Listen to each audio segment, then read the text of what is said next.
भ्रष्ट कर्मचारी। एक दिन सुरक्षाकर्मियों ने एक व्यक्ति को बादशाह अकबर के दरबार में प्रस्तुत किया। उनमें से एक सुरक्षाकर्मी बोला, महाराज, इसे रिश्वत लेते हुए पकड़ा गया है। यह क्या काम करता है? बादशाह ने पूछा। महाराज, यह अनाज के गोदाम का कर्मचारी है, सुरक्षाकर्मी ने जवाब दिया। इसे कारागार में डाल दो, मैं इसकी सजा के विषय में कुछ सोचता हूँ। तब बीरबल ने कहा, महाराज, एक भ्रष्ट व्यक्ति रिश्वत लेता ही है, चाहे उसका पद कुछ भी हो। एक दरबारी उठा और बोला, मैं क्षमा मांगता हूँ महाराज, बीरबल जी के इस कथन से मैं पूर्ण रूप से सहमत नहीं हूँ। कई काम ऐसे भी होते हैं जिनमें रिश्वत नहीं ली जा सकती। ठीक है, मैं इस भ्रष्ट व्यक्ति को तुम्हारा बताया काम देता हूँ, फिर देखते हैं यह क्या करता है, बीरबल ने कहा। दरबारी ने कहा, इसे यमुना नदी की लहरों को गिनने का काम दे दीजिए। मुझे पूरा विश्वास है कि यह इस काम में रिश्वत नहीं ले सकता। बादशाह अकबर और बीरबल दोनों इस बात से सहमत हो गए।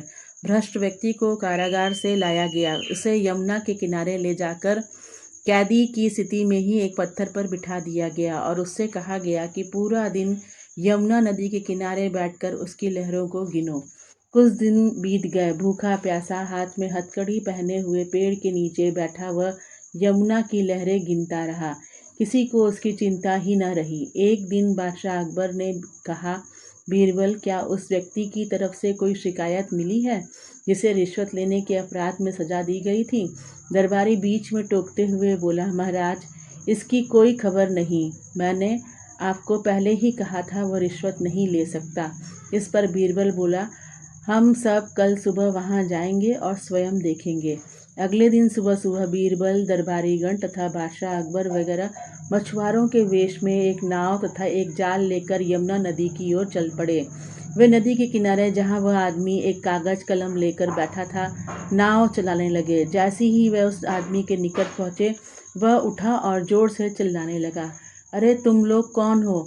तुम सब यहाँ क्या कर रहे हो? हम गरीब मछुआरे हैं श्रीमान। हम यहाँ नदी में मछलियाँ पकड़ने आए हैं। क्या तुम जानते हो तुम्हारे कारण शाही कार्य में कितनी बड़ी रुकावट आई है? मुझे यहाँ नदी की लहरों को गिनने के लिए रखा गया है। तुमने यहाँ आकर मुझे परेशान किया और अब तक किए गए मेरे काम को नष्ट कर दिया। तुम्हें इसके लिए सजा दी जाएगी। पर श्रीमान, हम सब बहुत गरीब मछुआरे हैं। ठीक है, तुम्हें इसके लिए 100 स्वर्ण मुद्राएं देनी होंगी। श्रीमान, हम पर दया कीजिए, हमारे पास इतना धन नहीं है। तुम मुझे 50 स्वर्ण मुद्राएं दे सकते हो, व्यक्ति ने कहा। तभी एक मछुआरा क्रोधित होकर बोला, यह 100 के लिए कह रहा है, मैं इसे दूंगा। ऐसा कहते हुए उसने अपना वेश उतार लिया। अब उसके सामने व्यक्ति के रूप में बादशाह अकबर खड़े थे। आदमी ने घबराकर अपने कदम पीछे की ओर कर लिए। मैं तुम्हारी पीठ पर 100 कोड़े दूंगा, बादशाह ने व्यक्ति से कहा। तब उन्होंने बीरबल से कहा, तुम सही थे बीरबल, एक भ्रष्ट व्यक्ति रिश्वत लेने के रास्ते ढूंढ ही लेता है, चाहे उसका काम कुछ भी हो। दरबारी के पास कहने के लिए कुछ भी न था। भ्रष्ट व्यक्ति को 100 कोड़े मारकर जेल में डाल दिया गया। कहानी से सीख। भ्रष्ट कर्मचारी को सुधारने का एक ही रास्ता है, उसे कड़ी से कड़ी सजा दी जाए, जिससे दूसरे व्यक्तियों के लिए यह एक सबक का काम करेगा और वो ऐसा काम करने के बारे में सोचेंगे ही नहीं।